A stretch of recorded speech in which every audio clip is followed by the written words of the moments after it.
手动柴油，这也是手动的，依旧是手动。这应该就代表了欧洲这边的居民主要铁腿。这你从昌平开来的吗？这意大利老百姓都开什么车呀？我和昌平博物馆馆长现在跑到了意大利啊，意大利的大概昌平区奥莱的这个位置。哎，咱这辈子出不了昌平了。昌平区奥莱也有这么一个摩天轮。好吧，我们往前逛吧。意大利昌平老百姓都开什么车啊？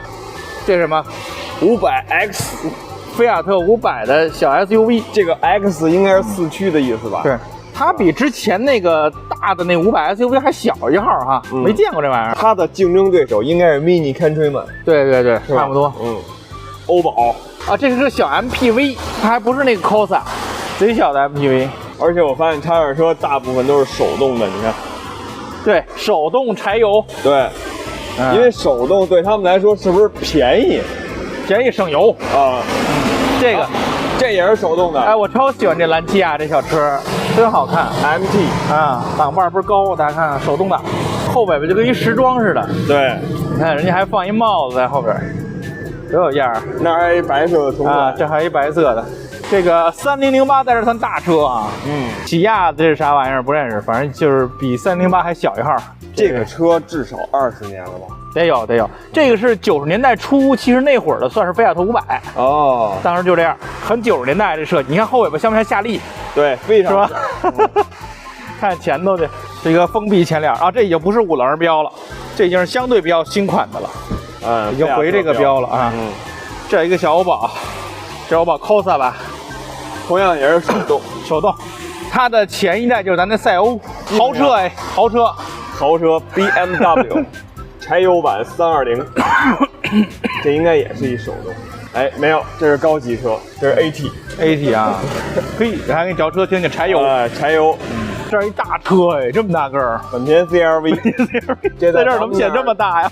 这在咱们那儿叫紧凑型 SUV， 在这儿简直是一大豪车，我天！因为它旁边的参照物都这么大。你再看这边，基本全是没有屁股的两厢车，全都没屁股。这儿应该就代表了欧洲这边的居民主要铁腿。对，菲亚特 Tipo， 然后这个兄弟们就比较熟悉了，高尔夫5。我觉得这代高尔夫是最漂亮的。对，5代太漂亮了。皮耶希时代的大众。对，这个是 Q2 TDI， 这都是新车了。看看这是不是手动？柴油，依旧是手动。柴油手动 Q2，100公里也就4、5个油。这车，这还是这个兰奇亚这小车。这一排车手动至少占了2/3。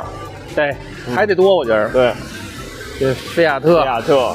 这个有点意思。OZ C2，雪铁龙 C2，真正的雪铁龙 C2啊，不是咱那拿206改的 C2。你看原配它是那种赛用座椅，赛车版的，看依旧是手动赛车座椅，而且前面还有 VTS 的标。哎，这小车挺帅的。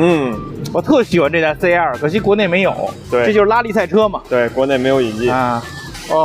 这凯迪 Candy。而且我发现他们这儿柴油车占主要用户群，柴油手动小车。对，然后这也是柴油的。这阿尔法罗密欧。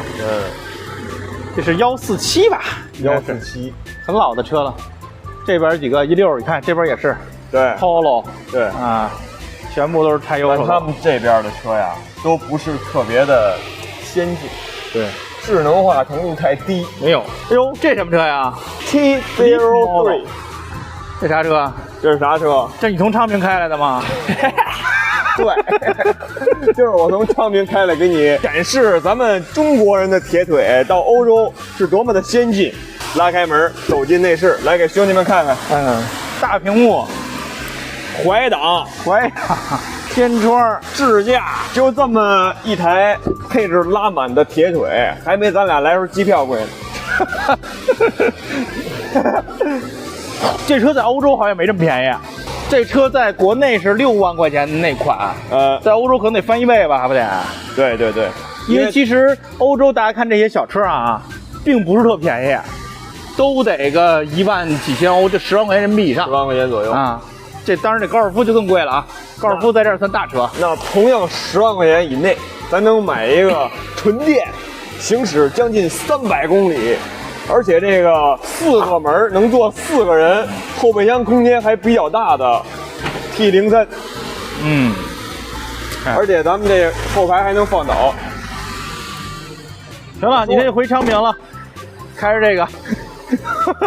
咱们现在国产车到了这儿，对他们来说就是降维打击。对，同样的价格能买到一能自己开的车，是吧？而且这个领跑啊，现在等于它跟那个 Stellantis 合作了。